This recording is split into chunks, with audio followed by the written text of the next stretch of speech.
to Office Hours with Karpf and Loge, live holiday extravaganza with special guest Sarah Isgur, as I am every time we do this. I'm your co-host, Peter Loge, an associate professor in the School of Media and Public Affairs at the George Washington University and a strategic consultant, and I'm joined, as always, Dave Karp. I had better be a professor here because here I sit. Yeah, I'm a professor here at the School of Media and Public Affairs at George Washington University. And I'm 44 years old today. Well, we're so old. I do want to share that in all of my 44 years, no one has ever been as excited for my birthday as my 5-year-old was today. She has decided that I'm the special birthday boy, and she wants to get picked up from school early so that we can celebrate together. We're going to make a cake, I think? I don't know. She wants to get picked up from school early because she wants to get picked up from school early. Her birthday is a means to an end. But that means that she's learning strategy? We're also joined by Sarah Isgur. I teach a class here as well, but I'm also an ABC News contributor. I'm a staff writer at the Dispatch, a lawyer and former Republican operative and strategist. So here we are. So I feel like they need to explain why this is a live holiday extravaganza, talk about what's going to happen, and we'll dive into it. The live part's obvious, although apparently we're not actually live streaming because apparently we're not, but we are. You're here, and we're alive, so there's that. Holiday, obviously, you think holiday season, Christmas, Kwanzaa, Hanukkah, Festivus, Finals. Winter Solstice, Finals. But really, it's all about Dave's birthday. It's a big holiday. That's it. And that's a big holiday. I had a whole setup, and then you took it from me. So That's kind of been our bit for that's only kind a of year and a half now. And I also feel I have to apologize for extravaganza because it does feel like the mothership strategies over the top. Send Nancy Pelosi $7 or the world will end. But no, I was going to see if we could have Sarah parachute in, a la Her Royal Majesty the Queen in the London Olympics.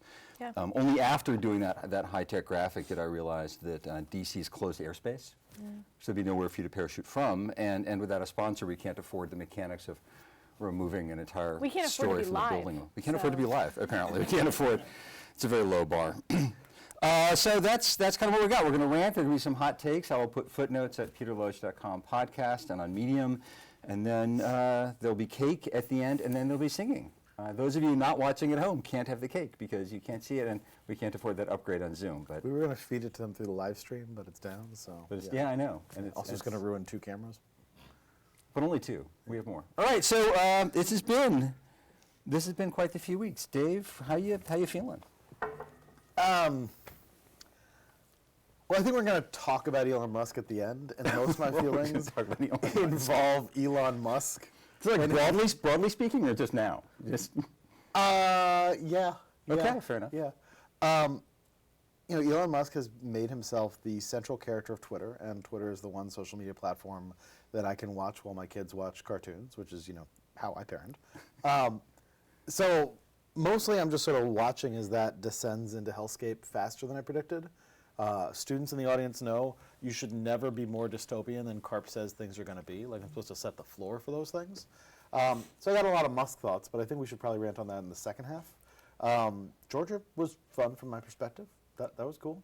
And Kirsten Sinema's annoying me, but that's always been true. That's always so status quo. Yeah. So you're angry at Elon Musk and also Kirsten Sinema. and So don't really understand what Kirsten Sinema's doing, but assume that she doesn't either. Sarah, you haven't listened to any of our podcasts, I assume, because you've actually got better things to do with your time. But let's start with Sinema. It's the most recent. What's your take? What's going on? Yeah, so the first thing I got was this deluge of texts and stuff from friends saying, how will this affect Biden's judicial picks in the Senate or the committee chairmanships if Sinema is now an independent? And I was like, oh my goodness, this is so much fun. It won't at all. Because remember, Angus King, Bernie Sanders, their independents, she will have a slightly different thing. She will literally not attend caucus meetings, but she is still caucusing with the Democrats for the purposes of committee assignments. So makes no difference in the Senate. This is all about the election. Kristen Sinema is more popular with Republicans in the state of Arizona than she is with Democrats. Ruben Gallego, not making, noise about running. He has all but announced that he is running in that Democratic primary against her. Popular, progressive, Iraqi war veteran, Harvard educated, just sort of like little Senate candidate in a bow. So Kristen Sinema came up with what I think is a pretty clever plot here. So she's basically playing a game of chicken with the Democratic Party and just announced that she cut her brake lines. So by running as an independent, there is no Democratic primary anymore, and now Democrats get to decide. Do you want a Republican to win the seat by running Ruben Gallego as the Democrat, Kristen Sinema as the independent, and Lord knows who as the Republican? They split the vote, Republican wins the seat. Or do you do what you've been doing in Maine with Angus King, don't run anyone on the Democratic ticket, and Kristen Sinema almost certainly wins that seat. She's an incumbent, Arizona, Republican Party in Arizona. But, it'd be a tight race. It'd be worth a lot of money. But Kristen Sinema keeps that seat most likely. I think there's a real chance that the Arizona Democratic Party, the party that censured her in January for refusing to get rid of the filibuster over that voting rights legislation, I think there's a chance they'd rather see a Republican in the seat than Kristen Sinema. Ruben Gallego making the rounds on cable news last night. He was on with Chris Hayes, Anderson Cooper, making the case that's a little bit of a stretch, saying, no, in fact, in that three-way race, she takes more votes from Republicans than me. I mean, I hear you, Ruben, good argument that you have to make, but no, if that's a three-way race, it'll be because they would rather have a Republican in the seat for 6 years than Kristen Sinema just annoying them. But it reminds me a little of the Joe Manchin thing. You can be mad at Joe Manchin all you want. He represents West Virginia. Would you rather have a Republican? And I think some Democrats at this point are like, yeah. So a couple of things. First, a civics poll done right before the election gave a favorable or unfavorable opinion of Kristen Sinema. Favorable 20%, unfavorable 56%. This is among whom? Registered voters. Okay, in Arizona. In Arizona. Same unfavorability rating as Biden. Biden has a 40% favorability rating to Sinema's 20%. Democrats, favorable rating of Sinema, 7%. Which is roughly how many people would be watching us online if we were actually if the live stream were working. Republicans 27, Independents 29, breakdown between male and female is about the same. She is wildly unpopular. Gallego is running, and he has been for a while. And I'd also toss in Greg Stanton, former mayor of Phoenix. He's also making noise about running. So so a bit of context. Yeah, the assumption that I would is if the Democrats clear the field, does she win? And a long time. Right, 2 years ago, I was assuming that she was just going to be a Democratic backbencher who went along with things, and then she turned out to decide that she wanted to be Gen X Joe Lieberman. 2 years is a long time. We'll see what happens. But I don't think there's any serious Democratic operatives who would prefer a Republican. I think, as annoyed as they get by Sinema and by Manchin, they also know the calculus. And I think they've been more annoyed for a couple of years with Sinema than Manchin because they know with Manchin, it's that a Republican. And they've been looking at her saying, you're not Joe Lieberman, you're not that popular in your home state, you don't have a long history there. Mark Kelly can also get elected there. We can do better, what are you doing? If it's looking a year from now as though really she's gonna run, there's no way to stop her from running. So you're either gonna clear the field and she wins, or you're going to get Carrie Lake or whoever in the Senate, then I think I would not be surprised to see the Democratic Party of Arizona chicken out, and strategically I'm not sure that they would be wrong to chicken out.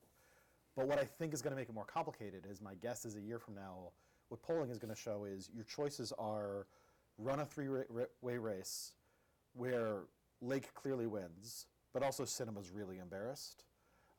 Run a two-way race with Sinema, Lake wins, and Sinema is embarrassed, and also you all look like pathetic laughingstocks.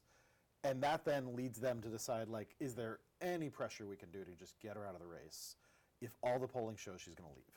There, I think the problem is she can tell a very compelling story that, look, everything I do is outside of what you think are my interests. If I say I'm running, sure, I'm running. But it's possible a year from now she's going to decide to, run for president on Andrew Yang's weird ticket. It's 2 years, and it's already been 2 years of what you're doing makes no sense. It's possible the next thing she does makes no sense. But I do think the calculus gets really weird if all of the polling shows, even if you line up behind her, she's still going to get crushed because nobody likes or respects her. The problem is the polling in Arizona wasn't right this time. I just don't think they're going to look at the polling and say, we have a crystal ball. It was close. It was close. In the Senate race, it was close. actually. And I think Yeah, and that the Senate race wasn't that close. Right. And it had There was- Carrie Lake up, and she didn't win. barely. Emerson polling had like a point. It was within the margin of error. And the polling wasn't that off. And statewide polling is notoriously bad. It wasn't that off. I think, though, it also, polling in reality doesn't matter so much as what people think and the story they can tell themselves, right? We've all worked with candidates. You know, if you're a Democrat and a Republican comes up to you at some fundraiser and says, I'd vote for you, you think, look, I've got Republican support, I'm going to win. No, you're not. But I do want to tease a couple of things. So one is, does it matter who the Republican is, right? If it's a Lake, do people freak out? Schweikert is different, right? He's in the House, he's pretty conservative. A lot of scandal, but not Lake. Is it a more mainstream Republican? Does Masters does that play? You had Ducey pass this time because of Trump. If Trump Right. is sort of knocked out of Republican king-making role, does Ducey jump in which case I think Sinema is in real trouble, even if they clear the field at that point. Right. Then maybe you do the three-way because YOLO. You're going to lose it anyway. Yeah, I think that Ducey, makes by a the lot way, of the sense. former governor, incredibly popular in the state of Arizona. Yeah. Soon to be former. Yeah, I mean, it's so. Another question I've seen come up a lot is, does Manchin follow suit? Does he also become independent, or does he just stay Democrat because West Virginia doesn't really care as long as he's Joe Manchin? Joe Manchin, the OG honey badger. I think that Joe Manchin has fended off Democratic primary challengers before.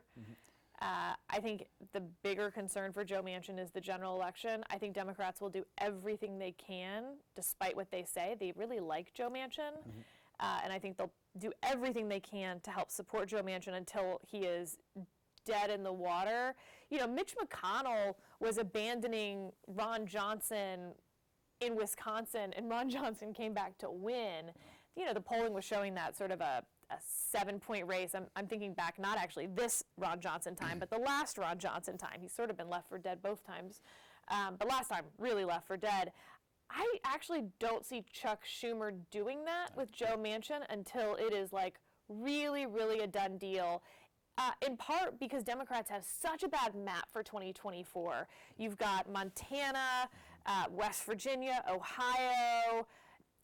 Indiana's a pickup opportunity. That's a rough pickup opportunity. Florida and Texas are your next best choices. You know, if Republicans had gotten their act together more in 2022, there was a real chance for them to have a filibuster-proof majority after 2024. That obviously won't happen, but there's no real world in which Republicans don't pick up seats and take back the Senate in 2024. So there's no upside to Manchin becoming independent because he's Joe Manchin, and you just ride that as hard as you can. And West Virginia is a very different state than Arizona, and the West Virginia Democratic Party looks nothing like something in the water in Arizona.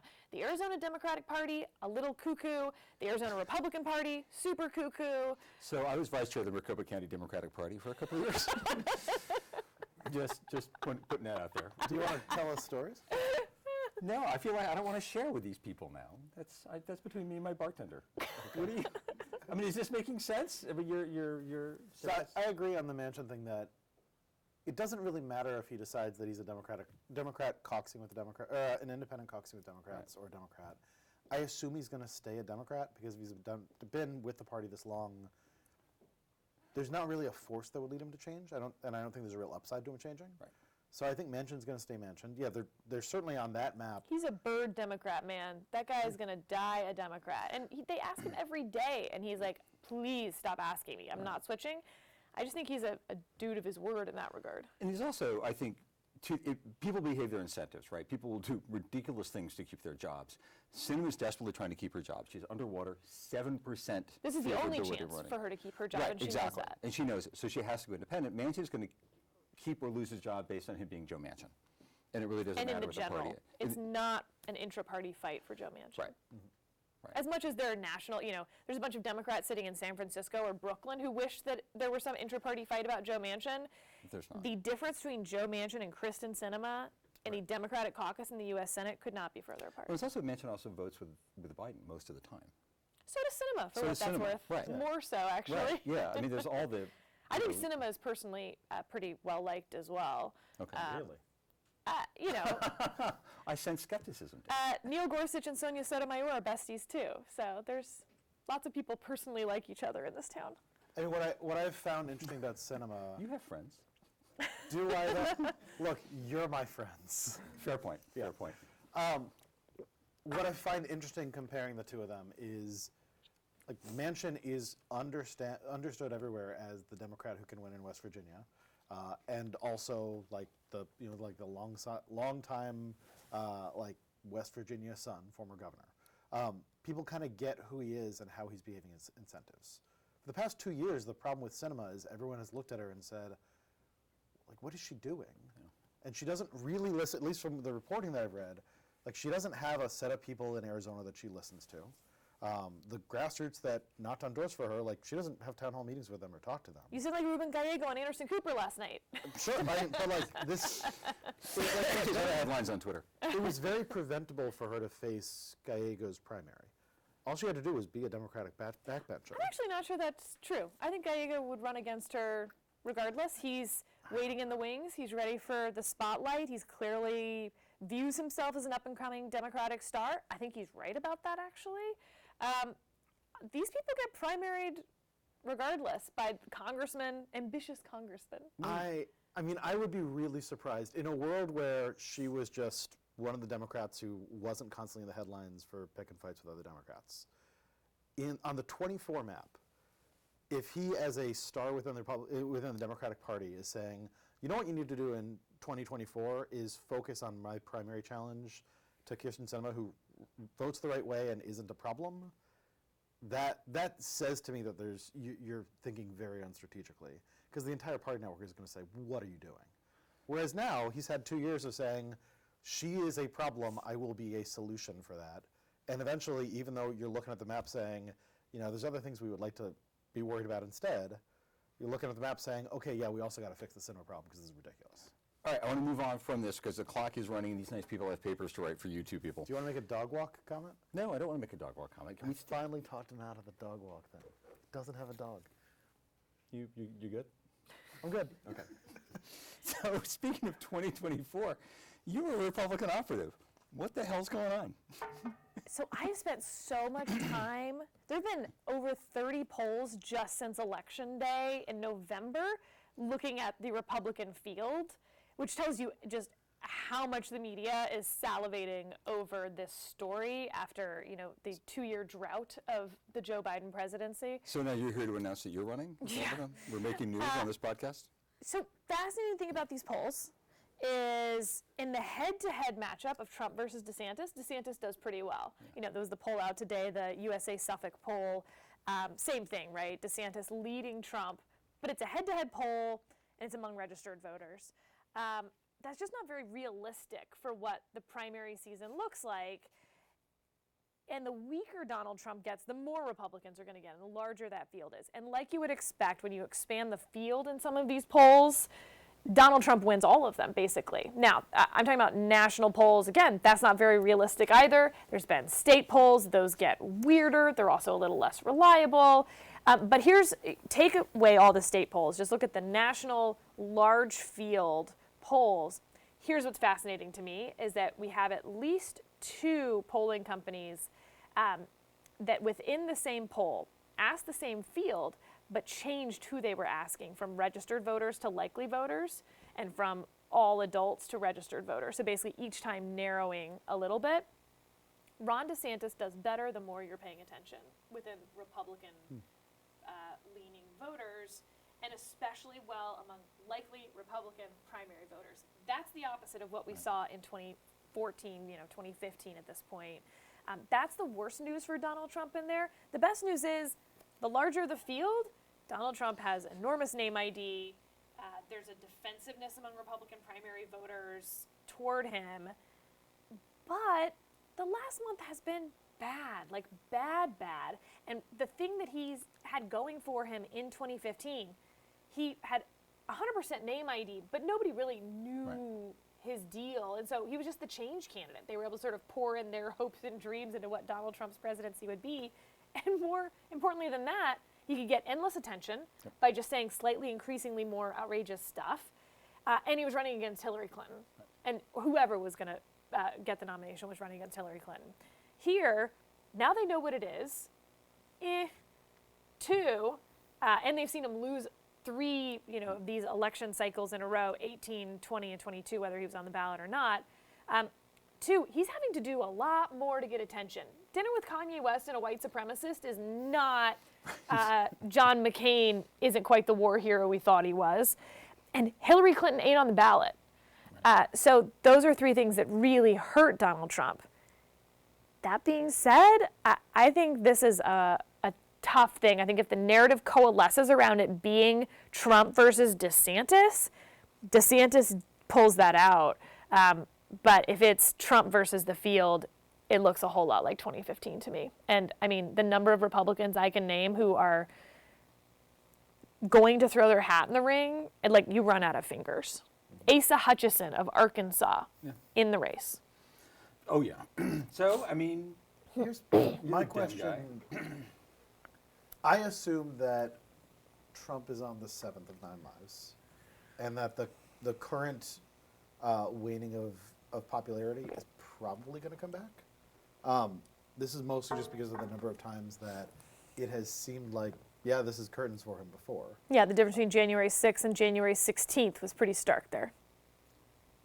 Okay.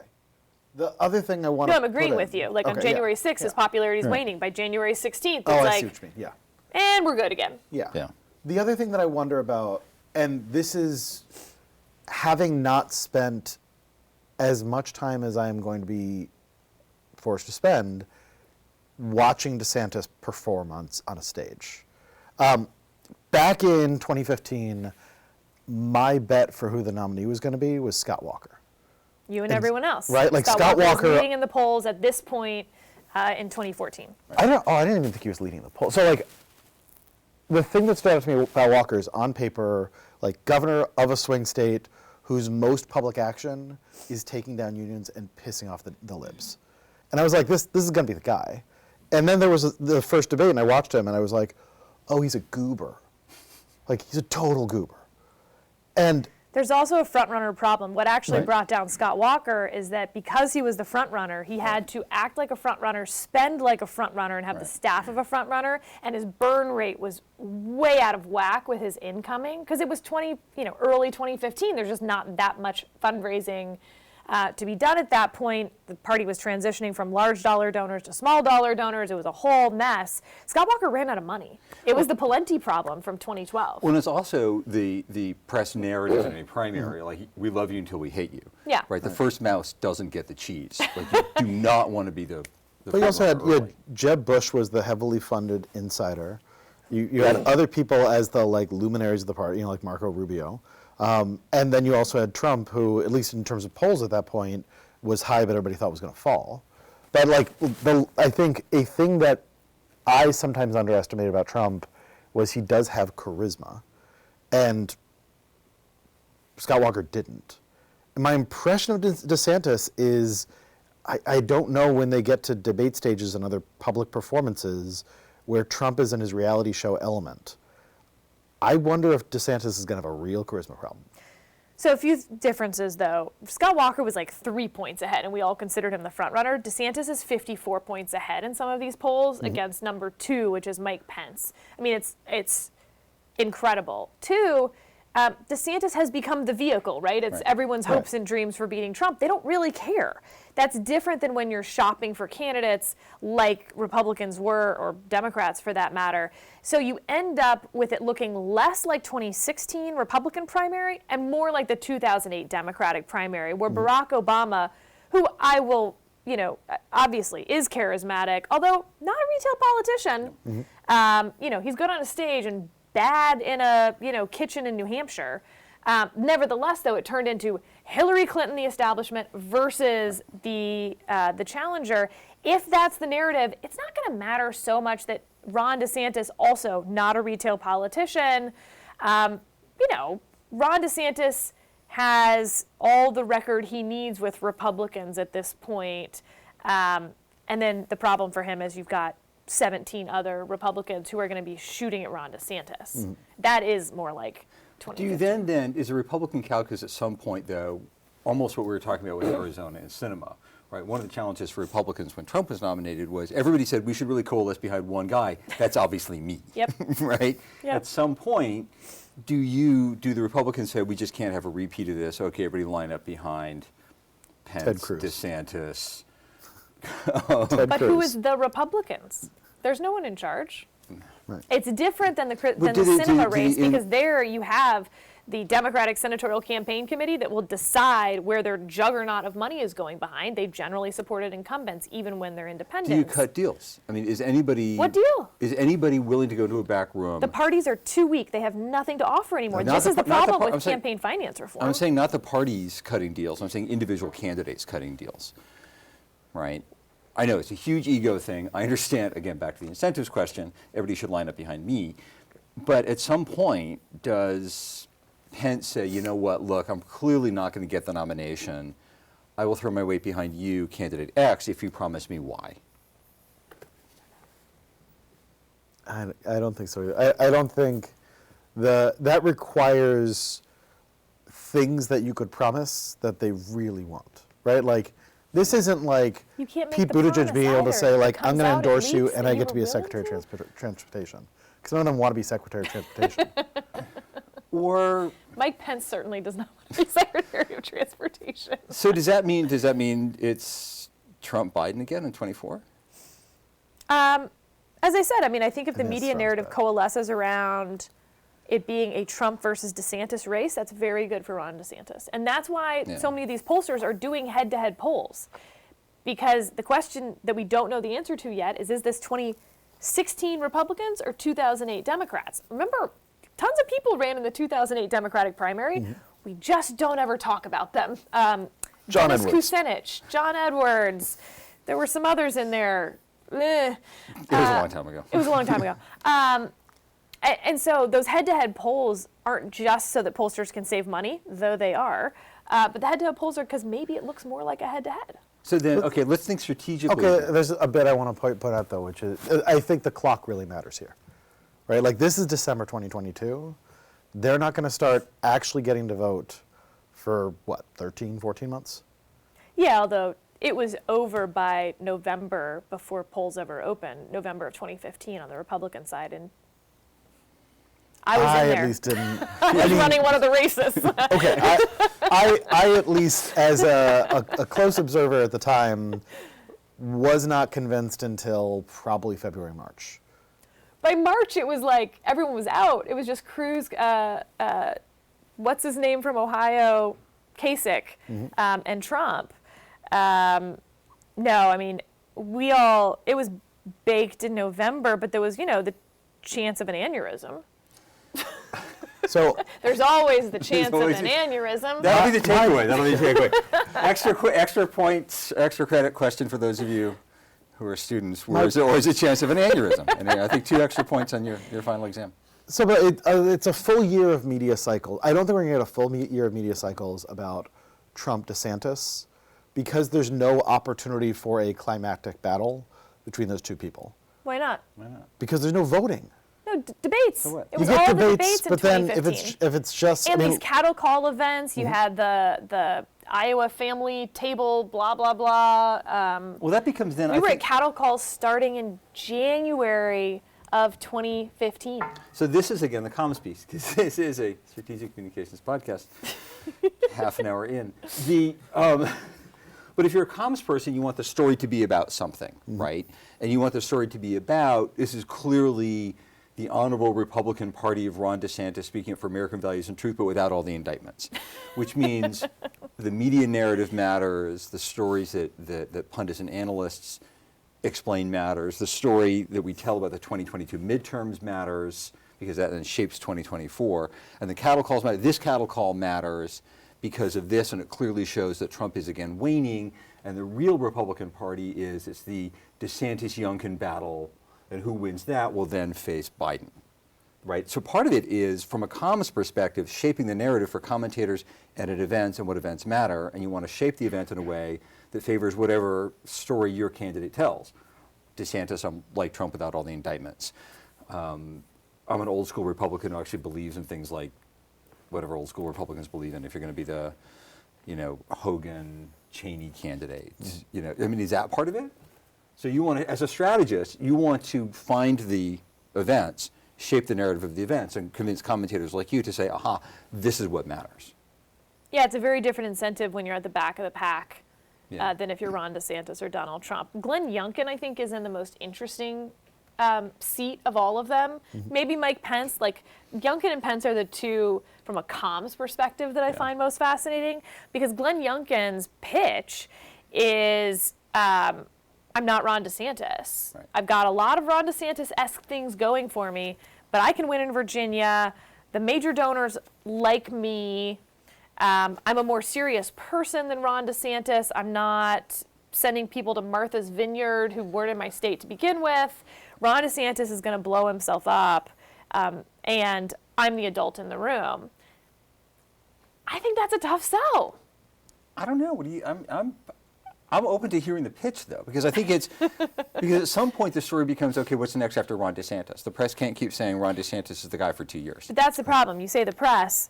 Who is Youngkin going to make that sell to? Ron DeSantis has had more gifts from the mainstream press and refusing to engage them. I mean, probably the thing that launches him more than anything else within Republican primary voters was the 60-minute hit piece that he doesn't participate in that turned out to be kind of BS. And he once again looked like he was in control and they weren't. Youngkin's going to have to, he's not going to get that attention from Fox News or Breitbart, Daily Wire, those places that are getting, the millions of viewers, website eyeballs. So is he going to make it to mainstream media outlets? In talking to a bunch of these Republican campaigns, they're not that interested in those outlets anymore. Right. This ain't, 2012, and we don't need, CBS. Well, even Fox. I mean, a lot of them aren't even on Fox. So does that mean DeSantis only plays to the base and then just starts a whole new campaign in the general, hopes the base carries him in the general? Yeah. Div? I mean, if he gets through the primary, then yeah. But again, I just think that the primary is so long, and the pre-primary where they're jostling and getting media coverage, both from mainstream but also partisan media. Like there was the whole, during 2015, there was that whole time when Ben Carson was briefly leading in the polls. We had like a couple weeks of Ben Carson time, because there's just a lot of time to kill. And I think that full year of time to kill is going to guarantee that we get a bunch of dramatic arcs of different people jockeying against DeSantis and against Trump, where Trump can kind of just keep being Trump while everybody else fights to be the anti-Trump. I think just the amount of time that needs to get filled is going to make everything a little chaotic and hard to expect. But yeah, whoever the nominee is then just leans on the base the way that they have for the past, several years. Well, that means then, for a comms perspective, one of the hardest things to do in comms, we've all worked on campaigns, this, is discipline.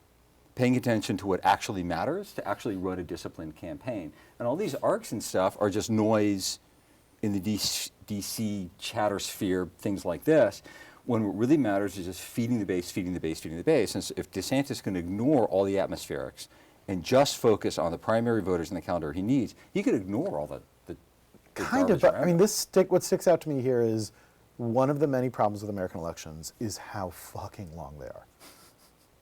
Australia has 3-week election cycles or 5-week election cycles. This like starting the end of 2024 election at the end of 2022, when we don't get to start casting votes in any states until 2023. That's a full year of campaigning and election time that's not actually electing anyone. It's actually 2024.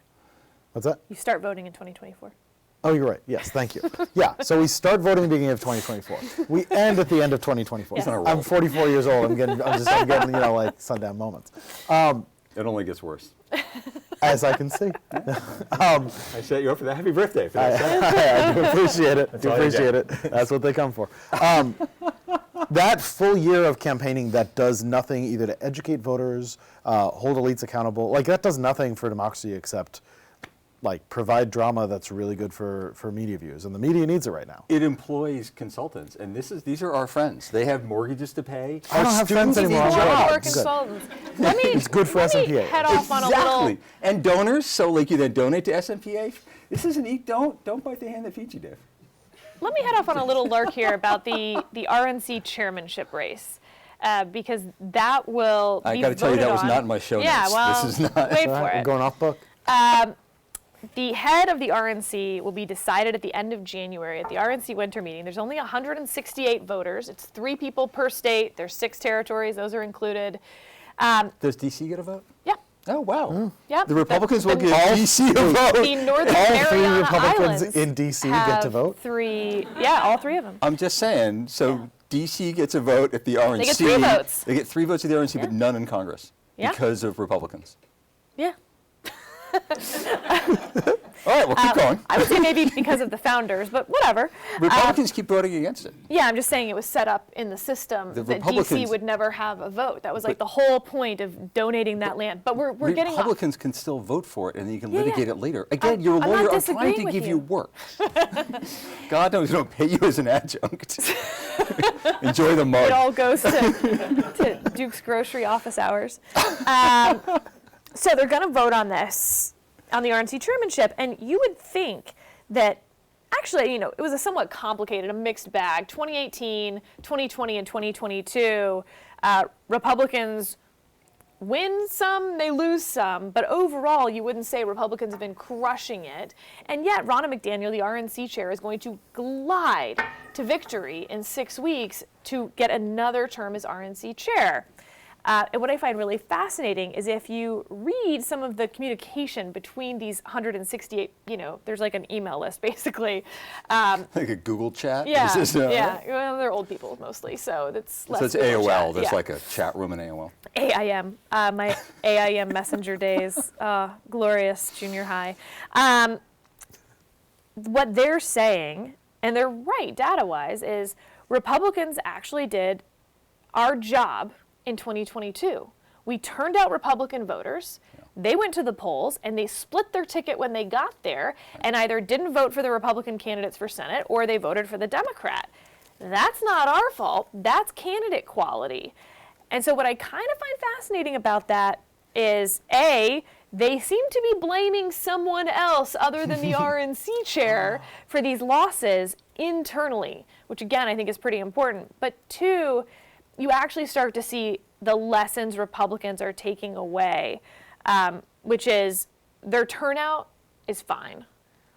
It is giving those people someone they can actually vote for. And in that sense, it's not a base election because those 8% or so of voters are in the middle, or at least have created a permission structure wherever they are on the spectrum to not vote for bad Republican candidates. And so in that sense, it's interesting communication strategy because you end up back where we sort of started in primaries. A base election for the primaries, moving to a more general election, maybe not geared at the entire electorate, but that 8% on leaning right who would otherwise vote for Republicans. And this is where the change in the media landscape becomes really important across the spectrum, right and left. But not only do you have the fracturing of the mainstream media into 1,000 pieces that are never going to get put back together, but you also have the fracturing of the fundraising landscape, and the two interact together where, you know, you used to have these like chicken dinners where you'd raise the federal maximum from these donors. It took a lot of your candidates' time, and you had to do it. No more. Major donor programs are basically gone within the parties and within campaigns, replaced by small dollar donors. Everyone thought that was going to be a great thing to crowdsource candidates, and it's turned out to feed extremism in the parties. You're still talking about such a minuscule number of people who actually give $5-20 to a candidate, and they tend to be, you know, again on the far edges of the party base. And also the things that get them to give $5 and $20 are highly emotional, anger, resentment. You know, it fuels all of these bad things on both sides of the parties. But you can raise unlimited amounts of money doing it, and it doesn't take your candidate's time. And so everything the candidate does, you now just package up into these social media clips, into these direct fundraising pitches. And so it means that the candidate's time is now more likely to be spent saying bonkers town stuff that's going to appeal to this 2% or so of Americans who would ever consider giving $20. It's an unsolvable problem right now, but that's the communication strategy that's changed so dramatically. You don't have comms does media, fundraising does rich people. Now the two are merged into this digital data effort where the voters are the donors and the direct audience for your media strategy. Yeah. Well, there's two dimensions I would add to that. One is it has particularly mattered that that has nationalized your fundraising pool. So that's the reason why the best thing for a lot of candidates to do on the right, get on Fox News, get on Breitbart. On the left, Or look at get on Raphael MSNBC. Warnock in Georgia. Tons of his money comes from out of state. Right, yeah. That used to be a major hit. I remember running a race in 2002 in Texas where we would put out there as our main argument, look how much of this guy's money comes from out of state. It was Ron Kirk, the Democrat, the former mayor of Dallas. And even then, it wasn't that much of his money. And now Raphael Warnock, some large percentage was coming from out of state, and everyone was like, yeah, it means he's a good candidate. Yeah. Well, it's also never been a really good hit because nobody ever lost a campaign because they had too much money. Fair. But part of how that's changed the incentives is in a system where we have strong partisanship, weak parties. Julia Azari at Marquette has framed that up really well over the years. Footnotes, people. Footnotes. Julia Azari, read her, she's great. But with strong partisanship, weak parties, and geographic representation, I would say part of what has been systematically a problem for American democracy, if you go back 30, 40 years, a Georgia Democrat versus a Georgia Republican are first and foremost representing Georgia. Yep. And now they are first and foremost representing their party, voting with their party. And so you get geographic representation, but nationalized voting and interests. So, like, of course, national donors are pouring money into every high-stakes race and also every high Q factor race. Like throwing all the money that Democrats threw against Marjorie Taylor Greene, dumb use of money, but also I get why that felt good to donate to her opponent. So Alison McGrath, the one who was running against Mitch McConnell, got $53 million. Yeah, terrible. But also, I get it. Like, I understand how that happens. Yeah. Like Kaiser Soze. Yeah. Bad candidate, poorly run campaign. It's just a black hole for money. So, like, that can work out fine if you have a democratic system which isn't localized geographic representation. If we had national electorates and nationalized funding, those incentives align pretty well. They align real weird here, where there's no longer an incentive for the local candidate to really focus on who are the local interests, who are the local businesses that I need to support, and then also they're going to donate to me, because their funding base is nationwide. The other thing that's going on is, along with this growth of small dollar fundraising, we now also have unlimited independent fundraising. So, yeah, you need to appeal to like the Daily Wire crowd, but you also need to appeal to whoever is going to drop, in this last cycle it was Peter Thiel. Like, Peter Thiel's just going to throw money in it on his own, so long as he gets to in the talk primaries. He still threw a lot in general. Still threw a lot at Masters. Yeah, in the end, because McConnell told him he had to. Oh. Right. That was part of the deal they cut. Right. Look, the weirdness of the super PAC, the independent expenditures, largely super PACs, are a fascinating distortion in the system. And you look at states like Pennsylvania, Texas, Virginia that have no limits, full disclosure, and you don't have that, it seems like a very obvious thing to switch to. So with that, I know there's a lot more to talk about. All of us have lots of strong opinions about it. The clock is ticking. These nice people have papers to write and exams to study for. Some of them have jobs. Some of them have jobs. They'll have extensions on whose paper? Our alumni? Yeah. That's way to end on a downer. Jeez Louise. That's- Old that- and crotchety. That is my brand. That's fair enough. That's fair enough. So with all of that, thank you very much, Sarah Isgur, for joining our special live holiday extravaganza. What do you want to plug? Tell the people who to follow. The listener who apparently have a new YouTube link. So, and I do want to point out, we are, according to some podcast spam email I got, in the month of November, Office Hours with Karpf and Loge was the 155th most listened to podcast in South Africa. So I'm just saying. That's underselling us. I think we should be in the top 140. we need to double our listenership to 2. So what do you want the person tuning in to? Let's see. I'm a staff writer at The Dispatch. I write a weekly newsletter called The Sweep, which is named after the Happy Broom people in curling, because I think that is probably the best analogy for what it is to be a campaign operative. You're sitting there like furiously pushing that broom and making tiny little differences at best as a large stone heads down the ice. So you can sign up for that. weekly, it dives into campaign strategies. I did polling for Trump versus DeSantis last week. I did the RNC race that'll come out in like right now this week. And then podcast-wise, Advisory Opinions is a podcast that focuses on the Supreme Court. The Dispatch is more of a Sunday roundtable vibe. On the right, especially if you're getting all of your news from the left, from MSNBC, this can be a nice, informative way to hear what conservatives think, how they view some of these issues and races. And then I'm an ABC News contributor on the Sunday show, and often with NPR's Left, Right, and Center. And at Wig Newtons. That's if you're on Twitter, which If you're is on Twitter. anyone still on Twitter? Dave rants against it. Sorry we didn't get to your rant. Save it for the, we'll come to the rant later, but just for now, we don't have the kind of time. Plug your stuff. Plug your stuff. I'm still, for the moment, on Twitter as @DaveKarp.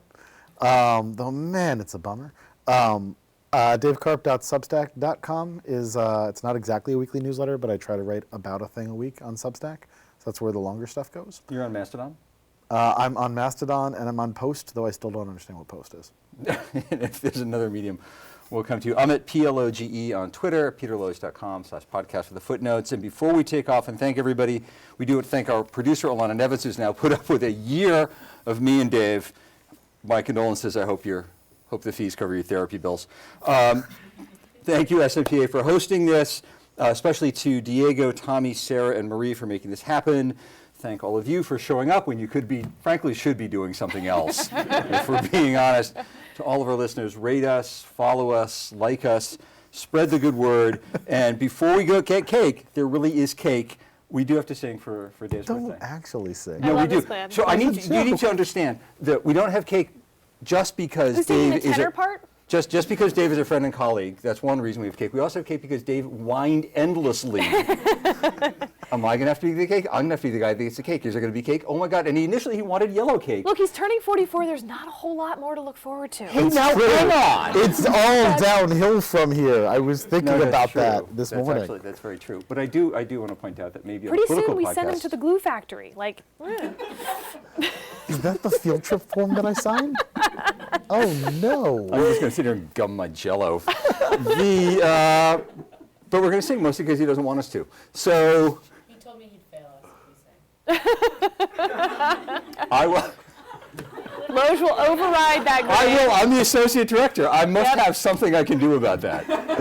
There must be something. Can we get a ruling? But we do need to sing. So, happy birthday to you. Happy birthday to you. Not a dirge, people. Happy birthday, Isn't it though? Dave. Happy birthday to you. That was very Office Space. That was. Yeah. So, thank you for tuning in. We'll be back in the spring when we're all actually back in our offices, and Dave and I do office hours from our homes. Good night, everybody. Please, for the love of God, stop the stream.